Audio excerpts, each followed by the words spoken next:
TikTok Nation, part 2 to the bad boofing experience. So, when I left off last time, I had arrived at Oklahoma City, federal holdover. And this place is just ridiculous. I mean, you come off the plane, Con Air is a real thing. You come off the plane, they send you to a room, uncuffed, and you're in there with like 1,000 different people. Nowhere to sit, nowhere to move. You're cramped.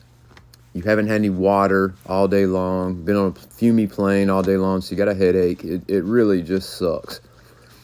So you probably get there about maybe 10 o'clock in the morning. About 3, they come and get you, and they line you up in the hallway. There'll be a line, and now this is just one room. There's multiple planes coming and multiple buses arriving. So, I mean, once you get in this hallway, each room has like 1,000 people in it. So you get in this hallway and line up in a line with like 3,000 people in it to get your picture taken and strip searched. So I got this package up inside of me. This is the first time I ever done this too. So I'm a newbie at it. So I'm very uncomfortable. Needless to say, I've been sitting on this motherfucker all day long on this plane, and it feels like you got to take a shit all day. So all day long, I'm fighting like this motherfucker's creeping to the edge and wanting to come out, and I'm having to like fight it back in. People are looking at me crazy and everything, and I'm just like sitting there like this on the plane the whole time. So finally, I get to the airport.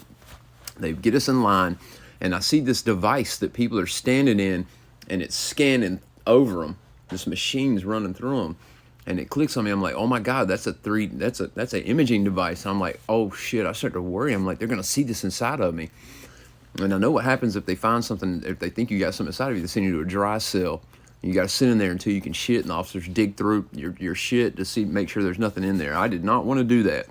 So I'm standing there in line, and I don't see any officers around, and I'm like, fuck, I don't know what to do. I'm dead sure that I'm going to get busted. This other guy's talking to me. He's like, yeah, man, that shit's probably going to show up on there. So I back up against the wall, and I'm like, fuck it, man. I'm just going to shit this shit out right here in the hallway. So I sit there, and I lean up against the wall, and I'm like trying to push and trying to seem, copacetic and all, everything's cool at the same time. People are looking at me weird. And I get this motherfucker like part way out, and man, I'm running out of time. You're gonna have to wait for the next video. But stick with me. I got the story coming up soon.